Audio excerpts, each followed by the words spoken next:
Depuis 50 ans, l'utilisation d'emballages carton et plastique a été multipliée par 20 en France. Aujourd'hui, le tri sélectif est devenu un enjeu politique, économique, mais surtout environnemental. En Picardie, il existe une dizaine de centres de tri. Chaque année, 87 000 tonnes de déchets recyclables sont collectés, soit 45 kilos par an et par habitant. Des interrogations subsistent. Peut-on réellement faire mieux ? Quels sont les moyens mis en place pour y arriver ? Voyage au cœur du tri sélectif. Alors petit rappel, tout ce qui est magazine ou papier, ça va dans la poubelle bleue. Tout ce qui est emballage plastique comme les bouteilles d'eau, les briques de lait ou encore les bidons avec les bouchons, ça va dans la poubelle jaune. Tous ces déchets sont ramassés au moins une fois par semaine par les services de collecte. Allez, c'est parti, à la benne.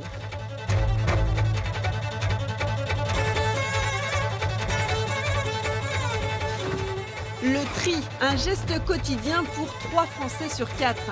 Dans l'Oise, 16 intercommunalités ont fait le pari de trouver des solutions plus adaptées pour le traitement et la collecte sélective.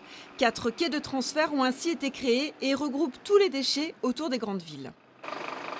Chaque benne est alors pesée pour permettre d'évaluer le poids des poubelles jaunes des habitants du secteur.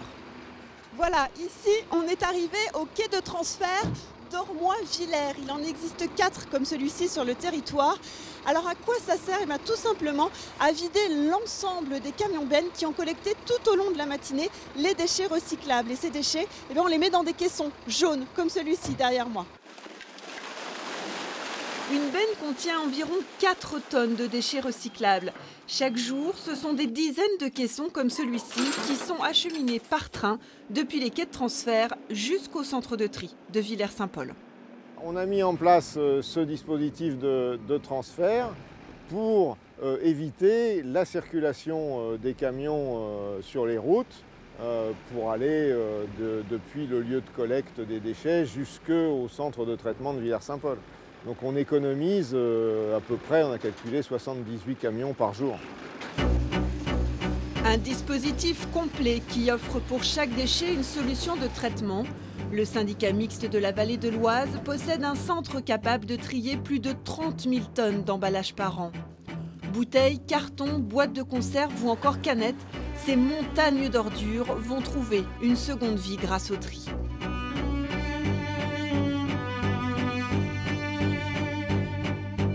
Mais depuis 2 ans, ce site a été choisi pour une expérimentation au niveau national.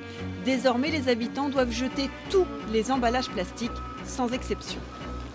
Oui, nous avons modernisé notre centre de tri pour lui permettre de pouvoir trier et envoyer vers leur recyclage tous les nouveaux emballages en plastique. Tout ce qu'on n'avait pas le droit avant de mettre dans notre poubelle jaune, c'est-à-dire le pot de yaourt, le pot de crème, le polystyrène, les emballages de barquettes ou encore les films autour des magazines, peuvent être recyclés désormais. Maintenant, on peut mettre aussi toutes les barquettes. Mais attention, c'est uniquement sur le territoire concerné. Uniquement sur notre territoire du syndicat mixte de la vallée de l'Oise. Les industriels aujourd'hui sont demandeurs pour recycler ce genre de matière ? Le marché mondial des matériaux est demandeur de matières premières recyclées en fait. Alors tout ça, c'est trié juste à côté, c'est ce qu'on va aller voir ensemble. Chaque jour, 120 tonnes de déchets recyclables sont déversés dans cette immense fosse, puis transportés sur un tapis roulant jusqu'au trommel, une sorte de tambour de machine à laver qui sépare les emballages suivant leur forme.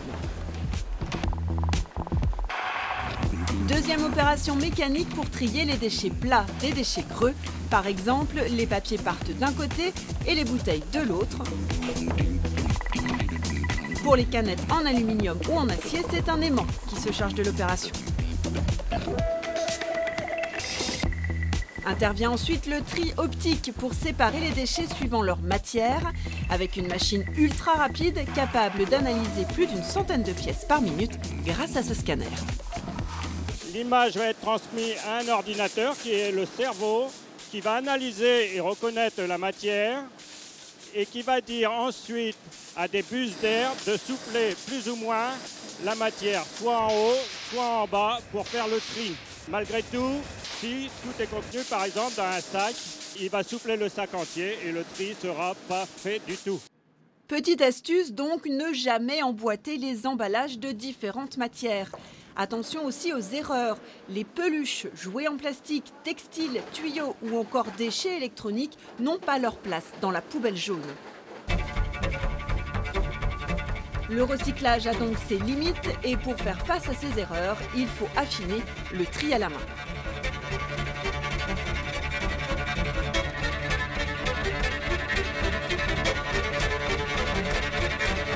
Un balai incessant de tapis et de déchets à vous en donner le tournis pour au final arriver à un tri quasi parfait des différentes matières. Une fois séparés par type de matériaux, les déchets sont alors compactés en balles, direction les entreprises où ils seront transformés en nouvelles matières. Gilles, on est donc à la fin de la chaîne du tri sélectif. Aujourd'hui, combien ça coûte finalement ? Eh bien, pour l'habitant, aujourd'hui, ça ne coûte rien le tri. L'ensemble des dépenses de ramassage des collectes sélectives devant chez l'habitant et de tri ici dans ce centre de tri, l'ensemble des dépenses sont couvertes par les aides de l'éco-organisme, éco-emballage, c'est-à-dire les producteurs qui payent leur recyclage de ce qu'ils fabriquent, et par la vente des produits triés aux industriels. Ce qui veut dire que sur la facture des ordures ménagères, le tri c'est 0 pour l'habitant. Le tri c'est 0 et il ne reste que le ramassage des ordures ménagères résiduelles et le coût des déchetteries. Donc il faut continuer à trier, c'est très important pour que la facture reste à 0.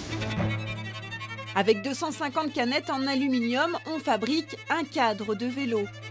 Il faut 11 bouteilles de lait pour faire un arrosoir. Ou encore 6 briques de soupe pour faire un rouleau de papier toilette. Aujourd'hui, seule la bouteille d'eau redevient bouteille.